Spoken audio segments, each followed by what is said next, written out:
What's your company culture as it relates to giving feedback? It's a great question that we asked this morning, to our staff. It's like, what's the company culture as it relates to feedback? I'm going to spend a couple days unpacking it, but one of the things that we talked about is like, what are your motives? Like for somebody giving or receiving feedback, like number one, what is your motives?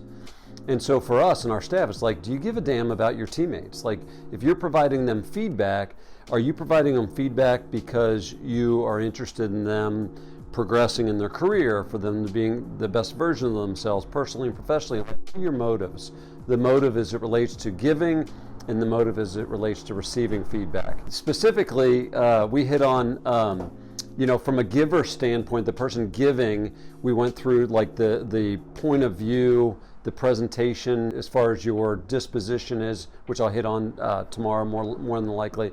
Like from a giving standpoint, like what are some things to be aware of when you're giving feedback? And then we talked to our staff about like what's the mindset and the point of view like receiving feedback, and what are things that help the message get delivered clearer, right, and more receptive, and then what are some things that would hinder that. And the last thing we talked about was words, that if I could strike certain words like criticism or critiquing or nitpicking from feedback, like, so words matter, and so we're talking about like the word like feedback is something I think is really positive. I believe that feedback is a gift, and so I kind of teed this up with like the Christmas season, like, we're going to give the gift of feedback the entire month of December.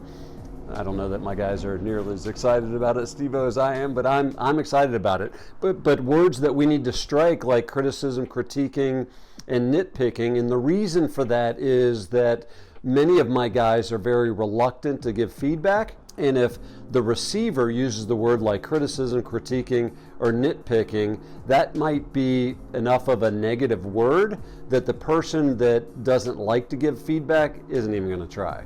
Like, don't nitpick me. Well, somebody that isn't comfortable giving feedback might not even attempt it. And so I think there's certain words in our business at Alluring Glass that we're going to try to strike those words. Don't use those words. Strike those words from your vocabulary, and see if we can take a lot of these ingredients or these components and pull them together and actually work for the next couple weeks. I'm going to do it in the next couple days, but actually to train people on giving and receiving feedback. So a really important topic, if we're going to try to make improvements. So stay tuned.